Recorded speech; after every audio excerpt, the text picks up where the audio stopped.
존재의 숲에 있습니다.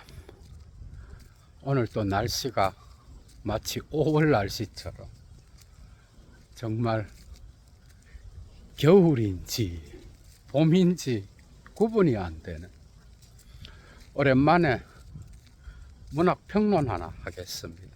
철학자가 푸는 문학작품. 평론가하고는 또 다르죠, 그죠? 오늘은 어떤 내용이 기다리고 있을까? 예도TV를 알게 된 게 문학평론 때문에 알게 된 분들도 있더라고요. 예도철학 모임에 오신 분들 중에도 그런 분들이 있는데, 도스토예프스키라는 목록에 13개의 강의가 있고요. 강의가 하도 많아져서 빼놨습니다. 문학 철학평론이라고 하는 재생 목록에는 50여 편의 강의가 모여 있는데, 조금 안타까운 거는 20세기 중후반이 지나면서 대가들의 작품을 보기가 좀 어렵죠, 그죠?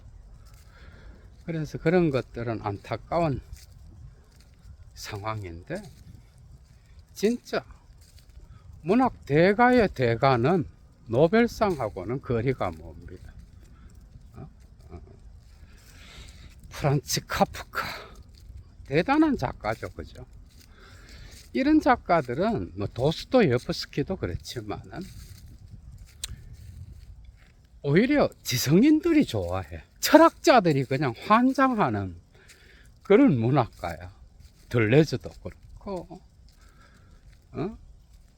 블랑쇼도 그렇고, 블랑쇼도 그죠? 대가 중에 대가죠, 그죠?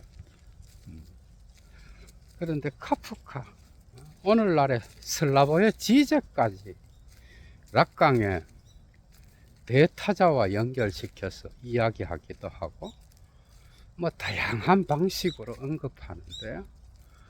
정말 철학자들이 좋아하는 그런 문학가예요. 오늘도 예도의 클래스로, 그죠? 카프카는 정말 어렵죠.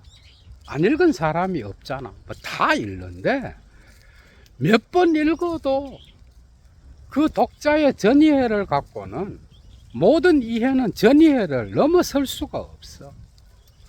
그래서 이런 고전들은, 그죠, 한 번을 읽어서 그 묘미를 느낄 수 있는 게 아니라 나이가 들면서 읽어도 또 다른 맛이 나. 그리고 노년에 읽어도 이걸 고등학교 때 읽었는데 다시 읽으니까 완전 또 다른 작품이네. 뭐 당연한 거죠. 그 세월 동안 철학도 공부하고 삶의 어떤 깊은, 그죠, 쓴맛 단맛 다 보고, 그리고 그 독자가 갖고 있는 전이해가 엄청 풍성했겠죠, 그죠? 그래서 이런 모든 문학 작품 읽기도 철학적 해석학에 적용될 수 있어요. 해석학적 상황이 일어나는 거예요. 그러니까 아무리 내가 어떤 유명한 작품을 읽는다 그래서 내 지적 수준이 바로 올라가는 게 아니라 내가 어느 정도 공부가 돼 있고 다양한 삶의 경험이 축적되고, 그죠? 또 철학 공부도 어느 정도 돼 있고 이러면서 내 삶이 무르익어 가면서 문학 작품도 읽으면 다르게 보이는 거야. 문자는 똑같은데 왜 다르게 읽히겠어, 그죠? 그래서 고전인 거예요. 오늘 역시도 카프카의 작품, 예도는 지금까지 카프카의 강의를 한 3개 정도 했죠, 그죠? 변신도 하고 카프카의 세계도 하고, 또 다른 관점에서 카프카를 푼 그런 강의도 있는데요. 오늘은 데얼 프로체스, 소송, 어떻게 풀까? 벌써부터 가슴이 뛰죠. 그죠? 도움 받으시고 애청하시는 분들 가운데 가치를 아시는 분은 사막의 철학을 후원해 주시면 감사하겠습니다. 자발적 수업료겠죠. 그죠? 들어갑니다. 소송이라는 이 작품은 어떻게 보면 카프카가 자기 생전에는 출간을 못했던 거예요. 죽고 나서 세상을 떠나고 나서 그것도 10년은 아니지만 6, 7년 뒤에 친구이자 편집자인 막스 브로트라는 사람에 의하여 소송이 출간되는데요. 쓴 거는 14년, 15년이에요. 그러니까 카프카가 14, 15년에 썼던 이 작품이 사후에 친구이자 편집자에 의하여 출간되는 거예요. 그래서 카프카 작품이 뭐 이게 순서가 맞지 않는 게 아닌가. 이제 역사 비평 들어가겠죠, 또. 그죠? 대가가 나오면 그 대가가 뭐 일찍 죽거나 원고만 남겼을 경우에는 이런 논쟁이 벌어지는 거예요. 리체도 그랬잖아. 그러니까 카프카의 작품들 역시도 편집자에 의해서 뭔가 이게 문제가 되는 거 아닌가 이러면서 또 논쟁이 일어나는 거예요. 이런 역사 비평은 차치하고, 그죠? 만만치 않는 작품이죠. 그죠? 소송. 이것을 그냥 문자적으로 소송을 한다, 이렇게 이해한 사람은 수십 번을 읽어도 이해 못 합니다. 조금 더 넓혀서 삶의 지평과 연관시키면 이해가 돼. 그리고 법이라고 하는 것과 삶. 이건 사실, 그죠? 여러분, 법이라고 하는 것, 재판이라고 하는 거는, 이거는 고대 때부터 무수한 이야기를 만들어서 소크라테스 재판, 역사적 예수 재판, 여러분 뭐 19세기에는 프랑스를 들었다 놨다 했던 드레피스 사건 있잖아. 그때 문학가 에밀 졸라가, 그죠? 나는 고발한다 이러면서 이제 프랑스를 정말 논쟁과 분노, 그 다음에 다양한 방식의 어떤 문화적 토양을 형성하는 데에 기여를 했죠. 그죠? 그러니까 예도가 볼 때는 그래. 그 사회의 문화가 깊고 수준이 높은 거는 법 실증주의자가 많으면 문화는 상당히 낮습니다. 이거 예도의 진단이에요. 법 실증주의자가 많고 법 공부를 한 사람들을 존경하고 그 사람의 이름값 갖고만 먹고 사는 사회는 문화가 그렇게 깊지가 않아. 강의를 다 듣고 나면, 예도 TV를 지금까지 보면서 공부를 해왔던 사람은 바로 이해가 될 거예요. 그러니까 천민자본주의나 어떤 조선시대 유교나, 그죠? 어떤 뭐 특정 엘리트 집단이라고 이렇게 규정이 돼서 그들을 존중하는 이런 사회, 법을 공부했다 그러면 설설기는 이런 사회는 결코 문화가 깊지 않습니다. 그래서 정치평론가들 중에 변호사나 뭐 검사들은 자기 일이 있으니까 못 나오겠죠. 그죠? 이런 사람들로만 채워지는 그런 문화는 깊은 게 아니라, 그죠? 정치 역시도 상당히 비상적이죠. 그죠? 그래서 문화가 많이 깊어지면 유럽이나 서구 사회는 1, 2차 세계대전을 겪으면서, 그죠? 엄청난 이 법의 이중성을 경험하고 법 실증주의를 엄청나게 비판하게 돼. 그래서 법과 인간의 자유, 이런 것들을 깊이 있게 통찰하고, 그죠? 거기로부터 엄청난 교훈을 얻게 돼. 그러면서 또 문화가 한 번 더 상승하게 되는. 인간을 이해하는 깊이가, 그죠? 수준이 다른 거야.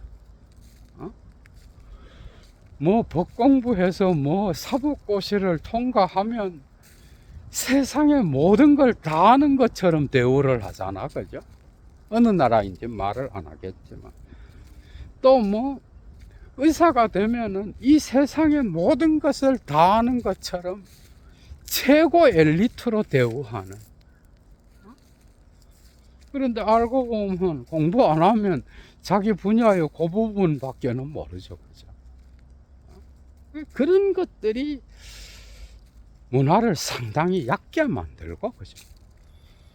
사람들로 하여금 그 사회가 경직된 사회가 되도록 하는 거예요. 그래서 법 공부만 한 인간들이 다스리는 나라가 어떻게 되겠어? 상당히 경직됩니다. 이 법이라고 하는 것은 정말 여러분들이 깊이 있게 생각해 봐야 돼. 그래서 모든 철학자들도 법에 관하여 다 다뤘어요. 법이라고 하는. 데리다까지 법의 힘이라고 하는 걸, 그죠? 법을 이야기하잖아.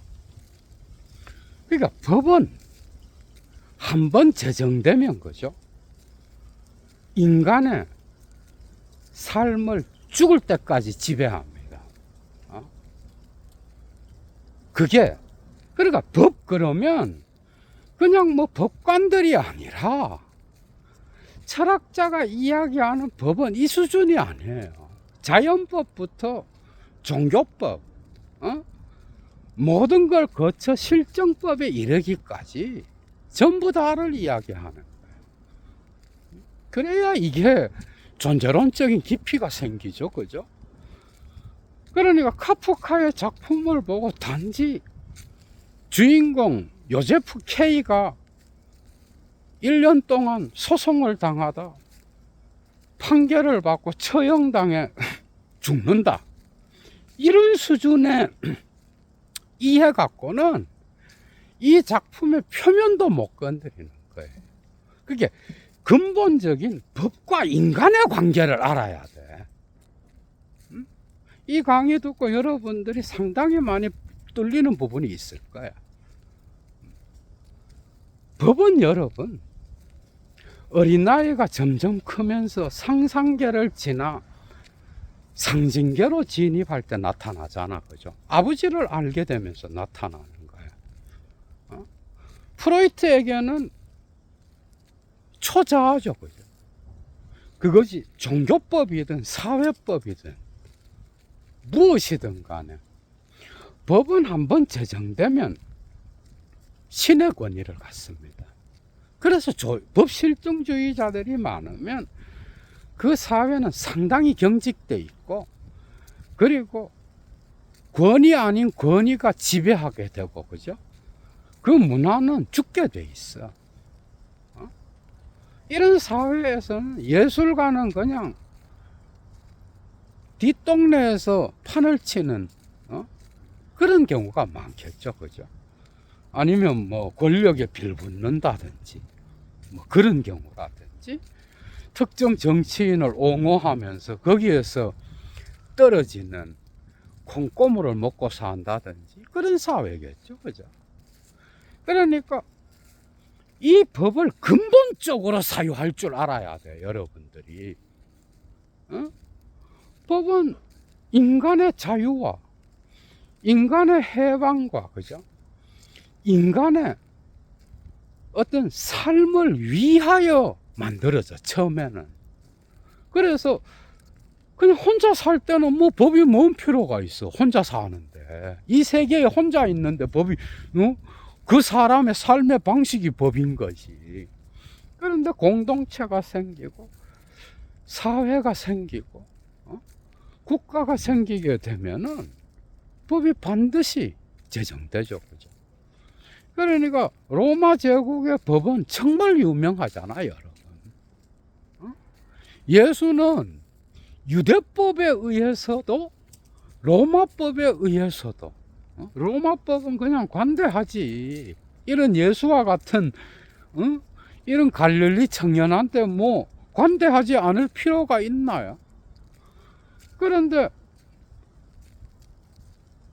유대법의 주인들이 처형해야 된다. 저건 왕이라고 자기를 이야기했다. 왕이 아니면서. 그러니까 빌라도가 들어보니까 로마 제국에는 아무런 피해를 안 입히는 거예요. 그러니까 뭐 아니 나는 죄를 찾기가 어렵다. 저 청년에게서. 이러니까 그를 십자가에 못 박아라. 그 군중들 가운데 뭐야? 예수를 따라다녔던 그런 사람들도 많았죠. 그죠? 처형당한 거지. 그러니까 법은 자기 자신에게 도전하고 자기 자신에게 뭐야? 까불어댄다든지 이러면 반드시 쫓아가서 죽여버립니다. 그러게 기존 질서의 상징이에요. 그래서 그 법의 긍정적인 역할은 뭐야? 법을 통해서 그 사회의 질서를 잡고, 그죠? 법을 어기는 자들을 처단하고 사회의 공적 질서를 형성하는데 법만큼 좋은 게 있나? 그래야 타자와 더불어 또 마음 놓고 살아가는 사회가 되잖아. 그죠? 법이 없어 봐. 어떻게 되겠는가? 이것만 알아갖고는 안 된다는 거예요. 이것만 알아갖고.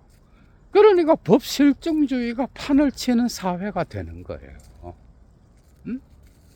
그래서 법 공부만 하면 인간의 심층까지도 아는 것처럼 착각해서 자기가 뭐 사법고시 패스하면 모든 영역을 아우르는 것처럼 착각하죠. 그죠?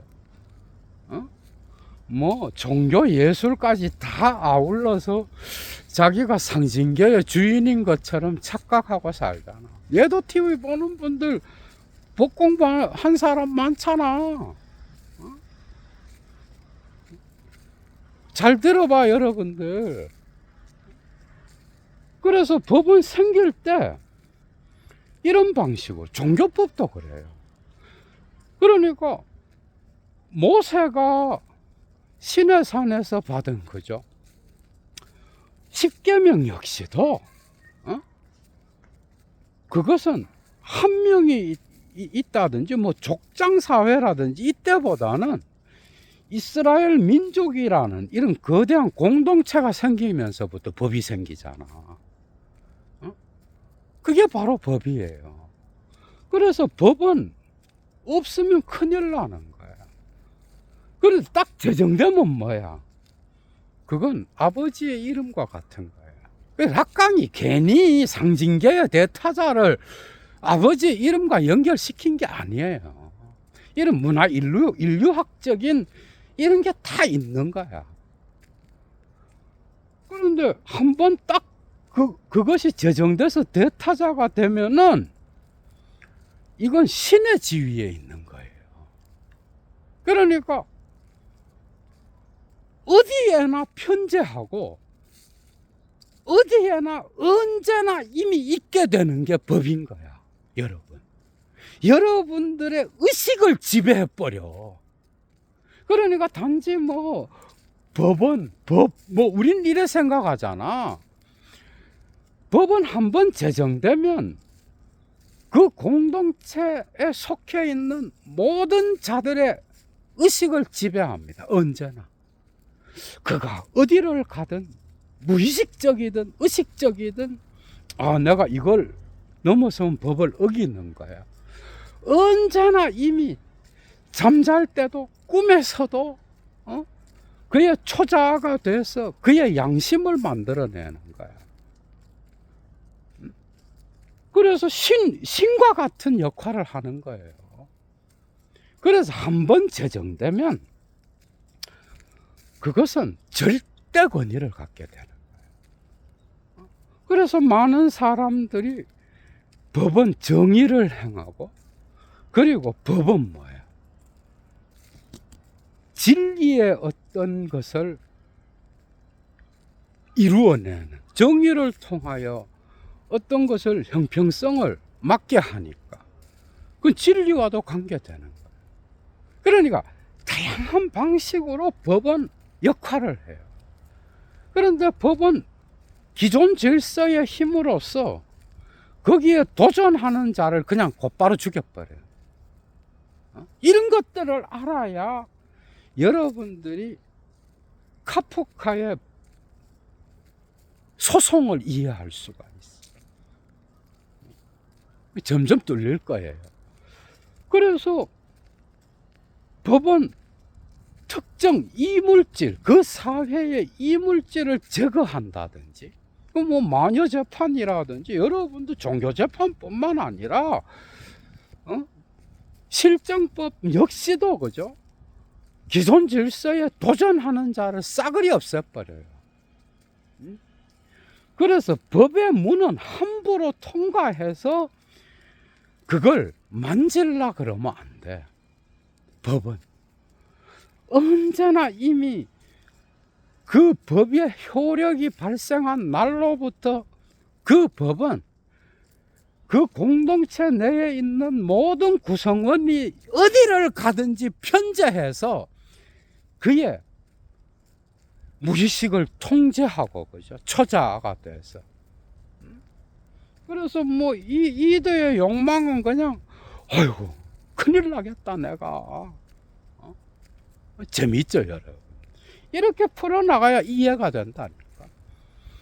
그러니까 인류학적, 철학적, 정신분석학적, 니체적 모든 게 다 들어야 이해가 된다니까. 왜? 법은 힘을 나타내거든요. 니체가 도덕의 계보학에서 그러잖아. 선악 개념, 법이 의존하고 있는, 그죠? 정언명법, 절대적인 명령이야. 이건 신의 명령이에요. 여기에는 뭐 어떤 누가 도전하는 게 아니야. 그래서 특정 시대에 가장 큰 힘이 좋다라고 말한 게 나중에 법이 돼요.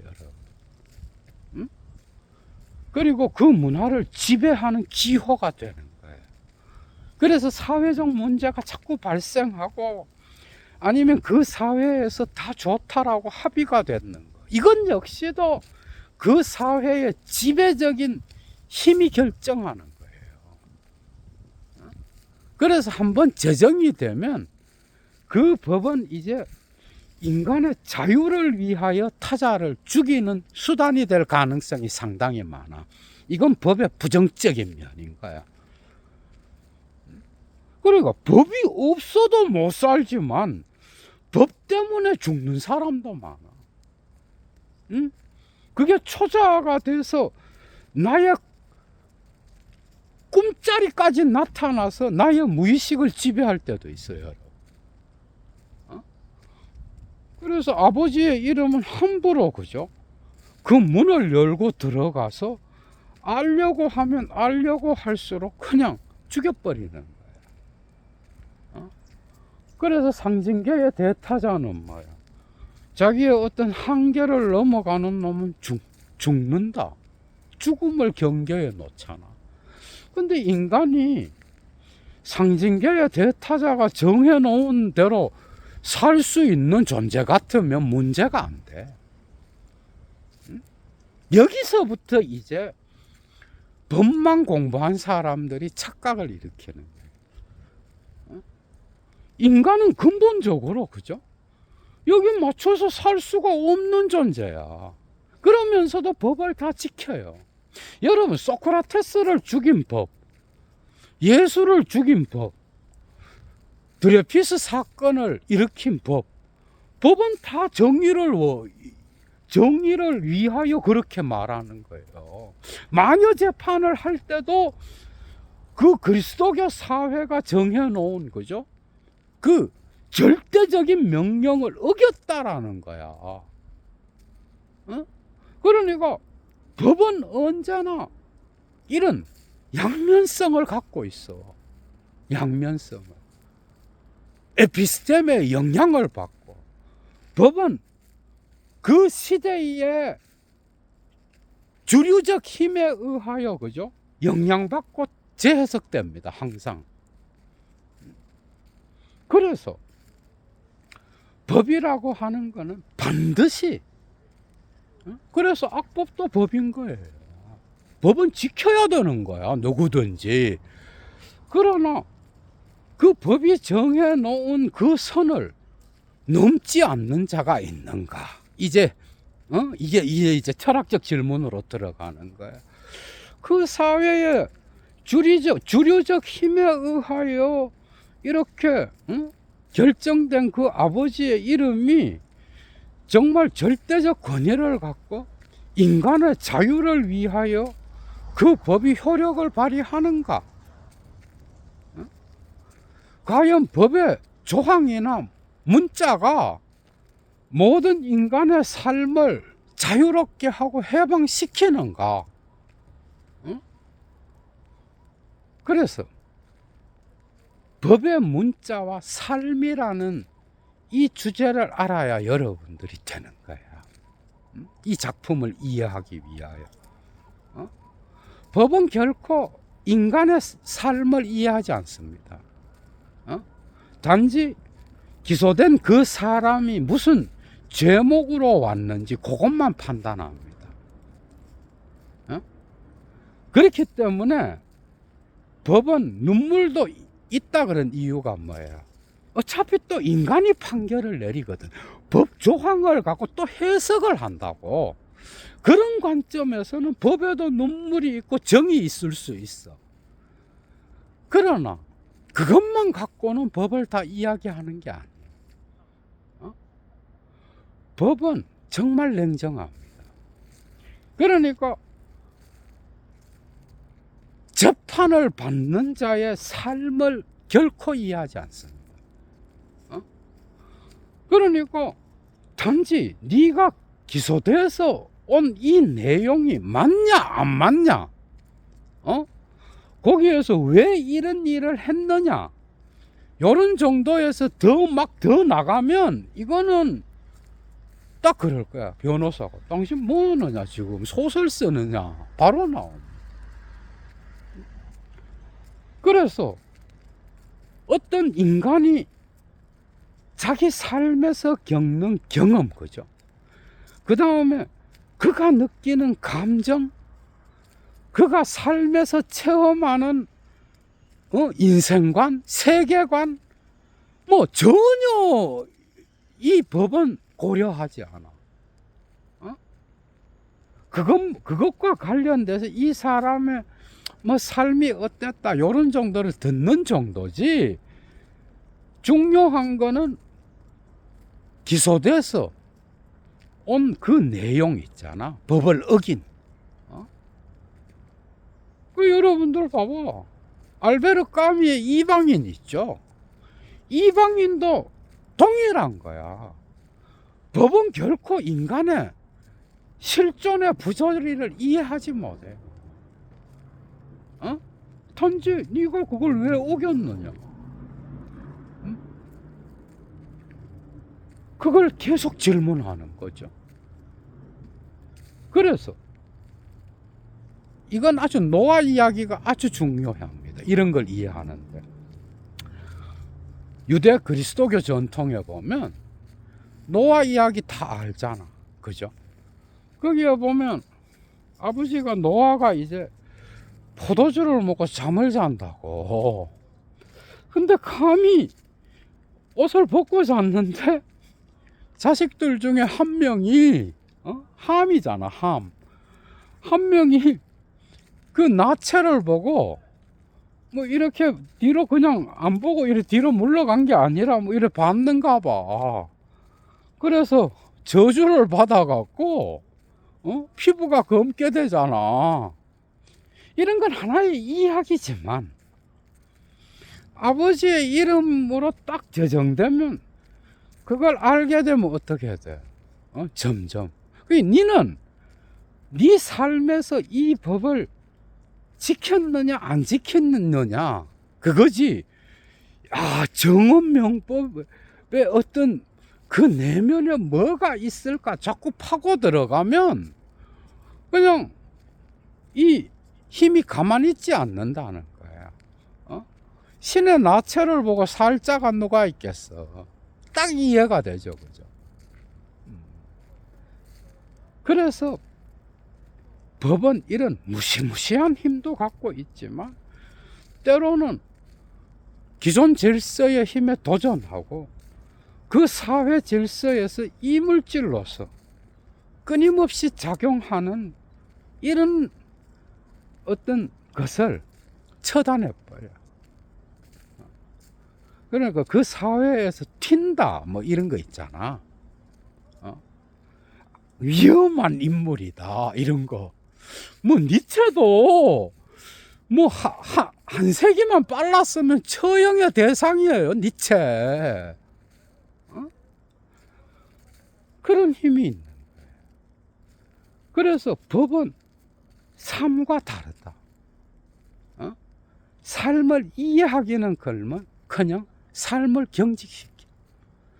그래서 이 아버지의 이름은 언제나 이미 나에게 작동하지만 그것을 지키려고 노력하고 거기에 대하여 문으로 들어가서 깊이 알려고 하면 알려고 할수록 그 사람을 가만두지 않는 거예요.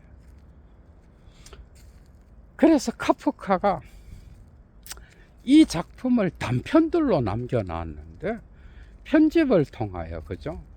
그 써놓은 그 노트를 잘 정리해서 막스 브로트가 연결시켰겠죠, 그죠? 그 이 이야기는 그래도 이야기로 연결이 돼. 요제프라는 주인공은 은행원이잖아, 그죠? 은행 아주 높은 지점장이나 뭐 이런 것들에게 인정받는. 그래서 직업적으로 성공한 사람이야, 어떻게 보면은. 그런데 어느 날 30세 되는 나이에 자고 일어났는데, 갑자기 체포되면서, 그런데 명확한 죄명을 말해주지 않아. 그러면서 이제 피의자가 되는 거예요. 그래서 체포가 됐지만은 계속 자기의 어떤 직업적인 일은 할 수 있는, 그래서 감시인이 붙게 돼. 그러면서 이야기가 계속 전개되는 거야. 거기에서 숙부가 소개시켜준 변호사도 만나고, 법원 주변에서 뚜쟁이 역할을 하면서 화가로서 많은 친구들을 알고 있는 이런 인물, 그 다음에 고용한 변호사, 그리고 뭐 다양한 방식의 인물들이 나타나. 그런데 대략적으로 이 요제프 K는 1년 정도 소송에 시달리다가 뭐 제대로 된 재판도 못 받아보고 그냥 1년 만에 31세죠, 그죠? 30세에 이렇게 뭐 생일날 이렇게 죄인이 돼갖고 체포되고 소송에 시달리다가 딱 1년 만에 31세가 되는 1년 만에 그냥 형장에 이슬로 사라져 버린. 그런데 여기에서 문제는 뭐예요? 역시 법이에요. 여기서 중요한 건 예수가 가끔 신의 나라를 말할 때 제자들에게 아니면 군중들에게 비유로 말합니다. 이 작품에도 비유가 나와. 데얼 프로체스라고 하는 작품 안에도. 이거는 카프카가 정말 사랑했던, 자기가 쓴 글이지만은 소중히 여겼던 그런 흔적이 있어. 이것은 따로 잡지에 기고하기도 하고 살아있을 때, 그리고 자신의 20년 작품인가 시골로 사 있죠. 그런데 삽입되기도 하고, 그래서 이 내용은 이 소송 안에서 주인공 요제프 K와 성당의 대성당의 사제와의 대화 속에 삽입되어 있어. 비유로. 요 이야기가 정말 중요해, 여러분. 법 앞에서 원문 제목은 폴뎀 게제츠, 법 앞에서라고 하는 제목을 가진 비유인 거야. 그게 이야기 안에 이야기가 또 있는 거야. 이걸 이해해야 되는 거야, 여러분들이. 어느 날 비유니까 이야기 안에서 또 다른 어떤 이야기를 구성하는 거예요. 법의 문이라고 하는, 법 앞에서라고 하는 그 문에 어느 날 시골 시민이, 그죠? 뭐 소시민 정도 되겠죠? 아주 부자는 아니지만 여행을 위하여 자기 재산을 어느 정도 팔아서 갖고 오기도 하고 귀중한 것을 챙겨서 법의 문을 통과해 보려고 찾아온 거예요.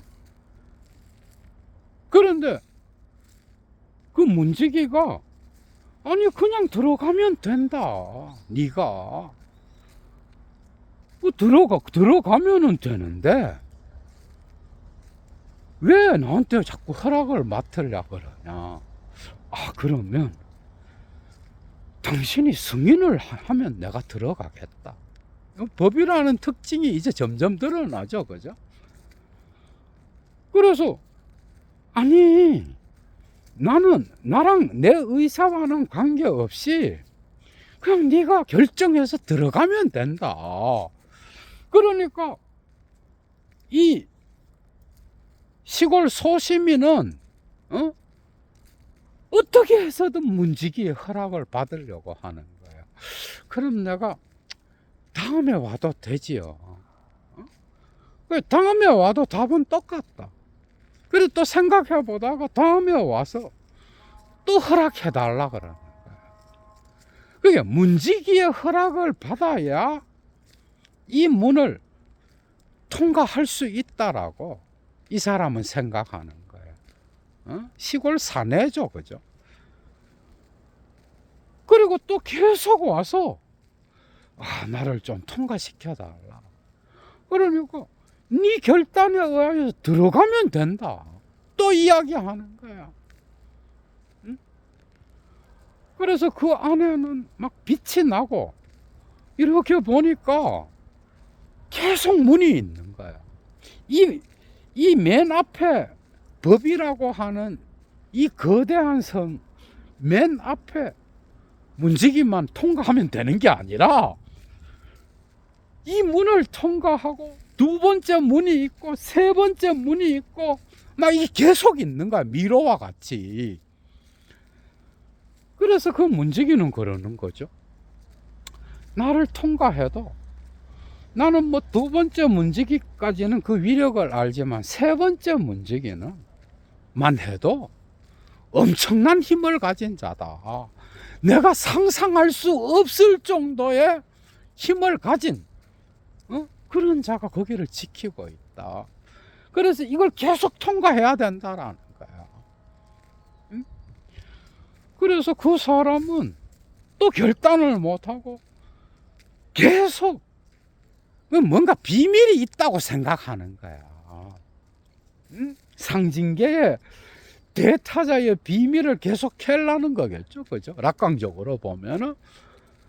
그래서, 그러면 내가 이걸 통과하고 뭐 계속 통과해야 되는데, 뭐 들어가면 죽을까봐, 어떻게 보면 어떤 금기를 어기고 들어가는 것 같은 그런 느낌도 있는 거야, 여러분.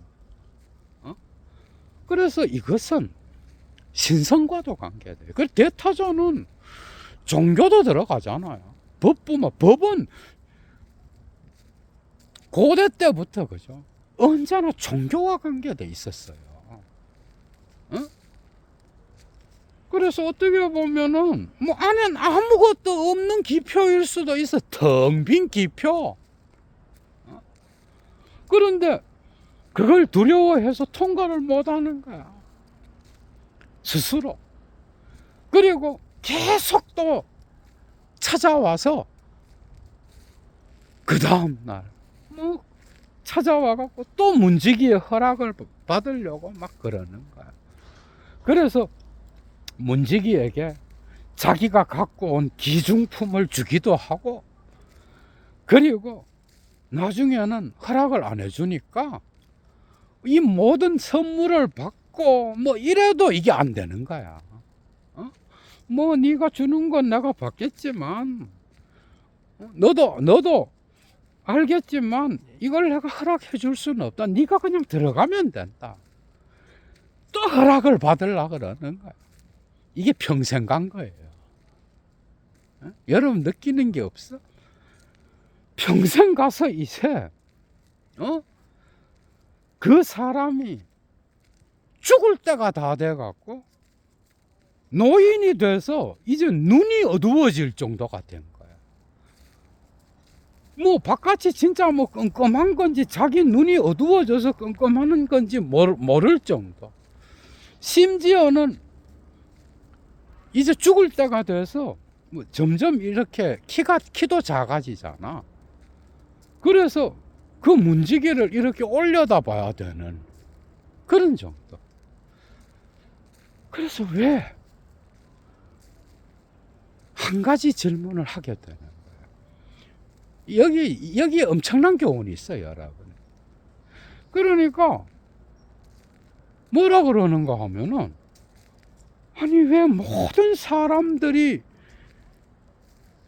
법을 추구하고 그래서 법의 문을 통과하려고 관심을 가질 건데 왜 일평생 동안 내가 이 문 앞에서 죽을 정도로 이렇게 법을 추구하면서 여기에 왔는데 왜 다른 사람들은 하나도 없느냐? 그러니까 그 문지기가 딱 이 말을 하는 거야. 이건 너를 위한 문이다. 너만을 위한.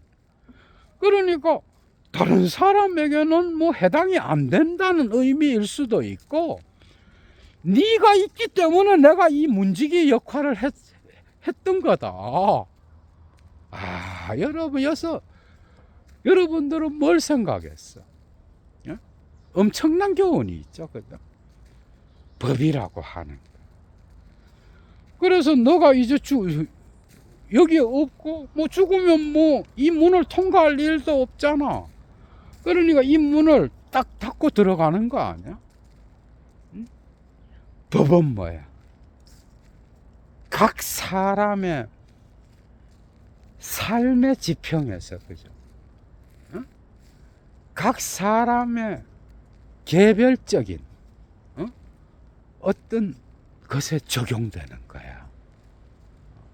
그러니까 법이라고 하는 뭐 법학과에서 법을 하고 이게 아니라 법과 인간의 관계의 근원적인 걸 건드리는 거예요. 이런 게 대가죠, 그죠? 뭐 풀 수도 없어, 대부분은. 그러니까 뭐 여기에서 또 다른 해석도 가능해요. 뭐 수천 개도 가능하지 뭐. 그러니까 법은 뭐야? 그 법을 어기고 그 법을 추구하고 그 법의 진리를 찾아다니는 자에게 적용되는 거예요. 그러니까 그 법은 각 사람, 모든 사람에게 공통되는 것으로 알고 있지만 결국은 그 법을 찾는 자에게 적용되는 거예요. 그래서 여러분들 봐봐. 십계명이다. 그러면 뭐 살인하지 마라. 살인이라고 그러는 게 무슨 사람의 삶마다 다른 방식으로 일어나요.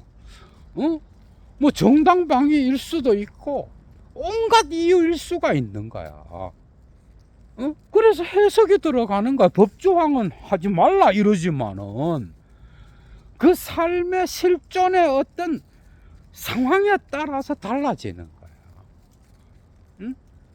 그래서 그 사람의 법의 문이 따로 있는 거야.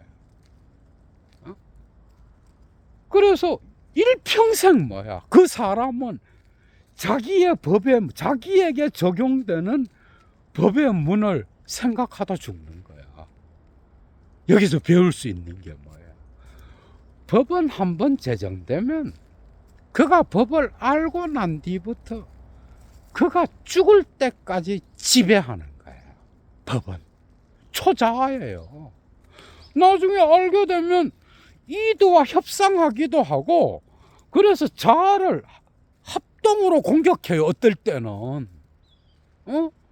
그래서 프로이트는 그래도 이 자아를 잘 이런 싸움터에서 자아가 잘 균형 잡히게 좋은 시민으로 살아갈 수 있게끔 해야 된다 그러지만은 락강은 뭐야?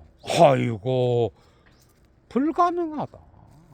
인간은 죽을 때까지 죽을 때까지 분열된 주체로 죽는다. 그 이유는 뭐야, 여러분? 법을 잘하는 자 역시 날마다 위반하고 삽니다. 여기서 철학을 알아야 돼. 모든 인간은 생각으로든 뭘로든 법조항에 맞추어 살 수가 없어.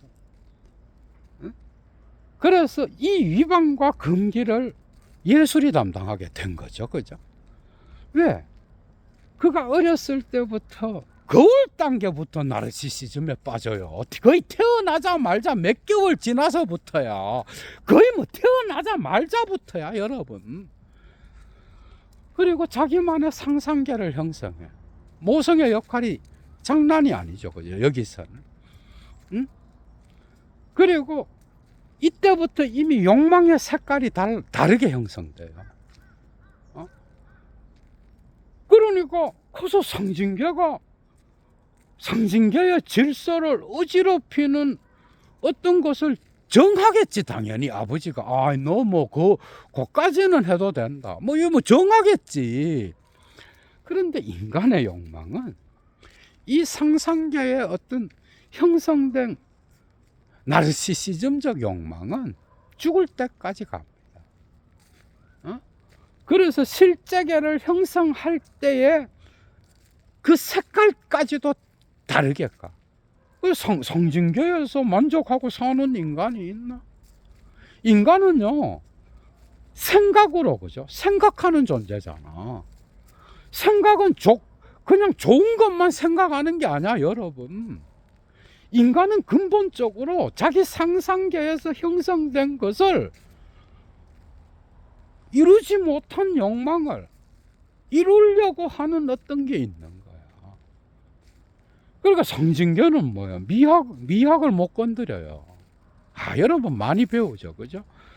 아름답다, 원초적 욕망, 아니면 신성을 만났을 때의 그 쥐상스, 성적 절정. 그리고 금기시 딱 해놨지만은 법을 제정하는 놈도 뭐야? 매일 위반하면서 살아. 인간은 그죠? 어떤 이상향을 생각한다는 것 자체가 이미 위반이에요. 그러니까 법이 테두리로 정해놨지만은 인간은 생각으로든 어떤 방식으로든 위반하면서 살아. 그래서 고대 때부터 축제날은 그 위반을 어느 정도 허락해 준 거야. 왜? 그 사회 질서를 위하여. 뭐 너무 억압하면 뭐 상징교의 아버지를 뒤집어 엎는다 그러면서 반란이 일어날 수도 있고. 축제는 정말 중요한 거야. 이러한 인간의 근본적인 어떤 욕망들을, 그죠? 금기시하기만 하고, 자기는 뒤에 가서 또 위반해. 사드가 주는 교훈은 이런 거야. 아니, 뭐, 지네들은 금기시 해놔나 안 하고 뒤에 가서 딴짓하고. 그러니까 조항이라고 하는 거는 인간의 근원적인 어떤 것들을 해방으로 이끌 수 있는 게 아니에요. 그러니까 삶을 오히려 경직시켜버려, 법은. 그래서 법은 어느 정도, 그죠? 니체가 도덕의 계보학 2부에서도 말하지만은, 뭐, 기존 질서의 어떤 힘을 크게 거스르지 않는다 그러면 점점 관대해져, 또. 이런 점에서 법은 해석이에요, 또. 그래서 이런 해방을 기가 막히게 잘 알았던 게 서구 사회에서는 역사적 예수야.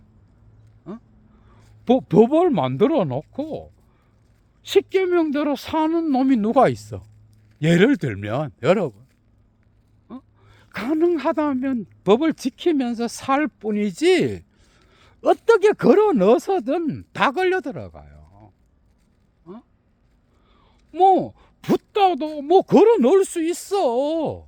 어떤 역사적 상황이 생기면 뭐 다 걸어 넣어요, 여러분.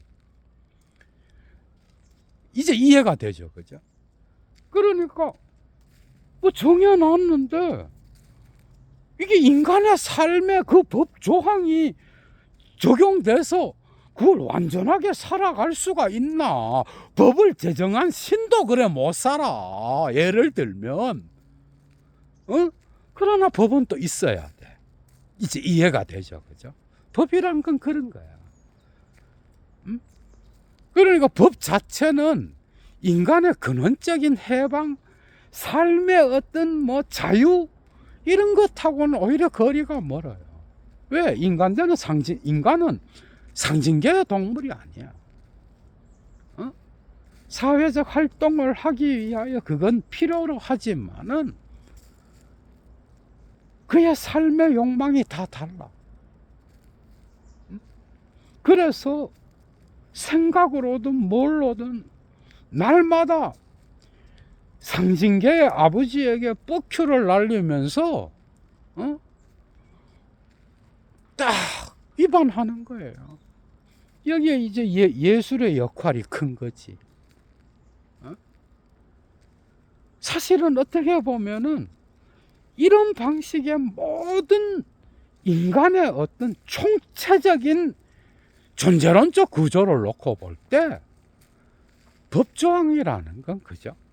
단지 그 사회 질서의 유지를 위하여 모든 인간이 지켜야 하는 어떤 의무야, 그죠? 그러나 그 법이 그 인간의 삶의 실존의 자유와 해방과 모든 걸 다 갖고 오는 건 아니야. 인간은 근본적으로, 그죠? 그래서 그 삶의 자유의 방식대로 실존을 살아가. 그런데 어느 날 기소가 돼서 법정에 갔어. 그런데 여기 소송의 주인공과 같이 법은 그 사람의 실존의 부조리나 삶의 어떤 역동성을 이해하지 않는다니까. 그 조항으로 네가 이걸 왜 했냐 이것만 이야기해. 그래서 결코 이해받지 못하는 변호사로부터도 재판관으로부터도 심지어는 자기 죄목이 뭔지도 모르고 죽음을 당하는 듯한 이건 하나의 법실증주의 사회가 됐을 때 인간이 어떤 방식으로 메말라가고 삶이 경직되고 도그마틱해지는지를 보여주는 거야. 그죠? 그래서 여러분들 봐봐. 종교에서도 그 율법주의자, 그게 예수가 기가 막히게 본 거야. 자기들도 안 지키는 거를 사람들한테 강요해서 막 그 사회의 주인 노릇하고 뭐 이런 미친 새끼들이 다 있어. 어? 그래서 신을 다시 해석하잖아, 예수가. 신은 사랑이다. 법조항은 니보다 이 사람들이 더 잘 지킨다. 인간을 정말 기가 막히게 통찰했죠, 그죠? 그리고 그 법이 나는 이 법을 폐하러 온 게 아니다. 나 역시도 지킨다. 그러나 그 법 조항이 이 사람들의 삶을 경직시키고 억압하고 그것에 따라서 삶을 통제하고 지배하는 것은 다른 문제다. 그래서 유대법에는 뭐 간음하다 붙잡힌 사람 다 죽여라 그랬는데 당신은 어떻게 하겠느냐? 이래 된 거야. 점점 이해가 되죠, 그죠? 그래서 법은 적용될 때 그 사람의 개인의 삶의 실존에 적용되는 거예요. 뭐 보편적으로 다 적용되지만, 그죠? 왜? 삶의 자리에 따라서 그 법 조항이 이 삶을 전부 규제할 수 있는 게 아니에요. 그래서 법은 재해석돼서 또 시대가 달라지면 또 해석하고 그래서 또 다시 제정하는 거야. 완벽하지 않아요, 법 역시도. 그 점에서 법 앞에서 있는 그 사람은 뭐예요? 일평생 법의 비밀을 알려고 자기 일생을 보냈잖아. 이건 뭐예요? 일평생 법은 그 사람을 지배합니다. 네? 이드의 욕망과 싸우게 돼 있어. 인간의 근본적인 이 욕망은 결코 법의 금기가 막을 수 있는 게 아니야, 여러분. 막을 수 있는 게 아니야. 뒤에 그래서 억압을 계속하면 뒤에 가서 다 딴짓해. 여러분들 봐봐. 그래서 이 법의 주인이 그럼 기존 질서의 힘의 아버지가 고정되어 있느냐? 아니, 왕도 죽어요. 그러니까 법은 이상하게 만들어 놓으면 그 힘이 역전되면 그 힘을 또 죽여버려요. 루이 16세 프랑스 혁명이 딱 일어나서 여러분 왕도 처형해 버리잖아. 그리고 또 그 혁명을 부르짖었던 자들도 처형해. 그리고 또 다시 혁명파가 이기면 이 왕당파들을 또 처형해. 이런 게 법이야, 여러분. 그래서 일평생 그 인간을 지배하고 죽을 때까지, 그죠? 지배하지만 결국은 법실중주의는 인간의 삶에 적용될 때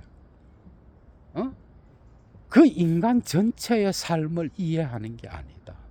그리고 그 법이 강화돼서 그 사람의 무의식을 계속 억압할 때 초자아가 강해지잖아.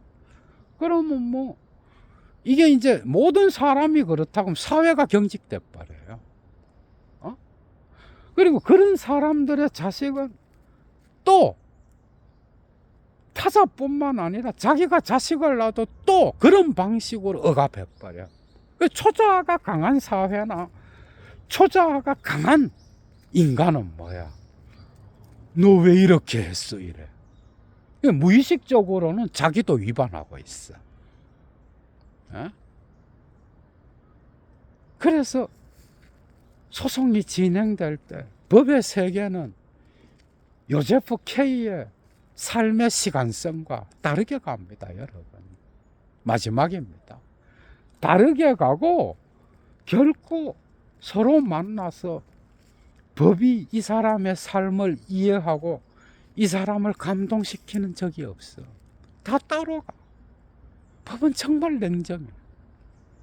삶을 이해하는 게 아니라 삶을 빨아들여서 이 사람을 그냥 죽여버려. 말려 죽여버려요. 어?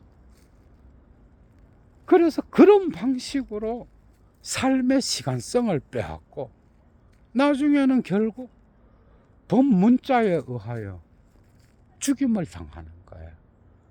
이걸 인간 실존의 부조리라 그럴 수도 있고, 법이라고 하는 게 뭔가를 깊이 있게 성찰하는 계기도 될 수 있고, 그죠? 뭐 오늘날은 정신분석학 이후에 프로이트의 초자아와 락강의 아버지의 이름, 그리고 모든 인간이 알게 모르게 위반하면서 살면서도 생각을 얻은, 여러분들 생각을 재판하는 법정이 있다 그러잖아. 그럼 다 위선자밖에 없어. 이 세상에는 생각을 재판한다, 여러분. 이 세상은 다 위선자예요.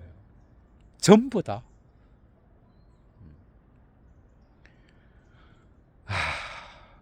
재밌었죠, 그죠? 아직도 할 얘기가 많은데 얘도 물러갑니다. 주스.